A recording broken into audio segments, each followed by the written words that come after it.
కారం రంగు రుచితో ఉంటుంది. ఆచి మిరపపొడి అదరగొట్టే కారం రంగు రుచి.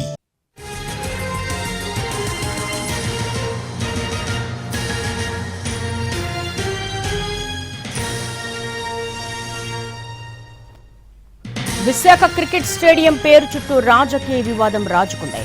రాజశేఖర రెడ్డి పేరు తొలగించడంపై నిరసనలకు వైఎస్ఆర్సీపీ సిద్ధమైంది.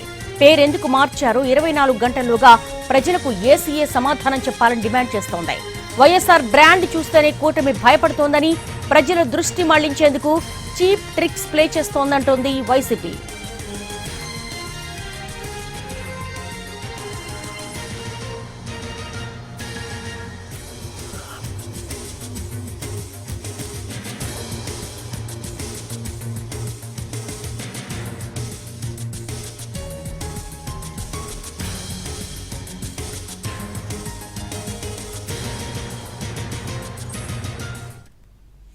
విశాఖ స్టేడియం పేరు వివాదంపై మాజీ మంత్రి గుడివాడ అమర్నాథ్ తో మా ప్రతినిధి Ravichandra face to face.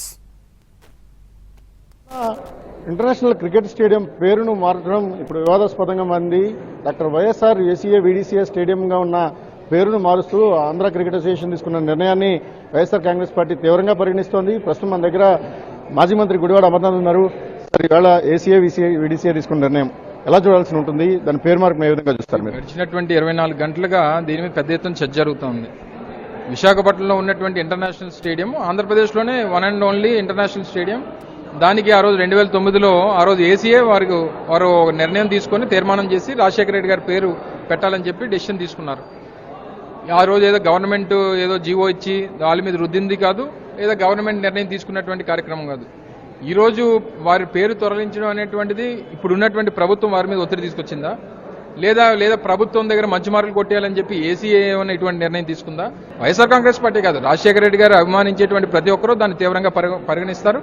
So దాని మీద పెద్ద ఎత్తున చర్చ జరగాలి. అందుకనే రేపు ఉదయం కూడా 9:30 10 గంటలకి ఒక ప్రొటెస్ట్ కూడా అక్కడ నిర్వహించాలని చెప్పి వైఎస్ఆర్ కాంగ్రెస్ పార్టీ నిర్ణయం తీసుకుంది. అంటే సహజంగా ఇలాంటి క్రికెట్ స్టేడియంలు అంటే ఇంటర్నేషనల్ స్టాండర్డ్స్ ఉన్న స్టేడియంలో పేర్లు మార్చాల్సి వచ్చినప్పుడు గెజెట్ పబ్లిష్ చేయాల్సిన అవసరం ఉంటుంది. అలాంటి ప్రయత్నం ఏమైనా జరిగినట్టు మీకు సమాచారం ఉందా? అంటే ప్రభుత్వమే రాజశేఖర రెడ్డి గారి పేరు చూడలేకపోతుంది అనేటువంటిది, ప్రభుత్వం వారి మీద ఒత్తిడి తీసుకొచ్చింది అనేటువంటిది ఒక వర్షన్. సో ఏదన్నా సరే తప్పు.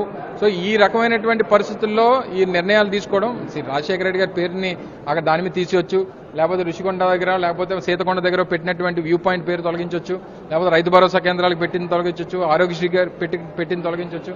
ఏది తొలగించినా ప్రజల గుండెల్లోంచి ఆయన పేరుని చిరస్థాయిగా తొలగించేటువంటి అవకాశం ఏ ఒక్కరికి లేదు, ముఖ్యంగా తెలుగుదేశం పార్టీకి అసలే లేదు. అంటే ఇప్పటికే ఐపీఎల్ ప్లేయర్స్ వైజాగ్ లో ఉన్నారు, ప్రాక్టీస్ సెషన్ జరుగుతోంది. మీరు ఇప్పుడు నిరసనకు పిలుపునిచ్చారు.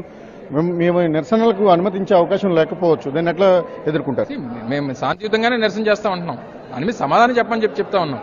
రేపు రాజశేఖర రెడ్డి గారి విగ్రహం ఉంది, అక్కడికి వెళ్ళి మా తాలూకా ఆయన విగ్రహం ఆయన పాదాలు చెంతే ఆ కార్యక్రమాన్ని నిర్వహించాలని చెప్పి అనుకుంటా ఉన్నాం. ఒకవేళ నిర్ణయం తీసుకున్నాం లేకపోతే పేరు తీసామని అంటే కాలం ఎప్పుడు ఒకలా ఉండదు. సో అనేక ఇది ప్రజాస్వామ్యం, ఎన్నికలు అనేటువంటి ప్రతిసారి వస్తుంటాయి. సో దీన్ని కూడా ప్రజలు గమనిస్తున్నారనేటువంటి విషయాన్ని వారు కూడా గుర్తు చేసుకోవాలని చెప్పి కోరుతా ఉన్నాం. పేరు మార్పు వివాదంలో వైఎస్ఆర్ కాంగ్రెస్ పార్టీ 24 గంటల గడువును ఏసీఏకి ఇస్తోంది. ఈ లోపల తమ నిర్ణయాన్ని ఉపసంహరించుకోకపోతే ఆందోళనను ఉధృతం చేస్తామని కూడా హెచ్చరిస్తున్న పరిస్థితి ఉంది. కెమెరామెన్ శ్రీధర్తో రవిచంద్రన్ టీవీ విశాఖపట్నం.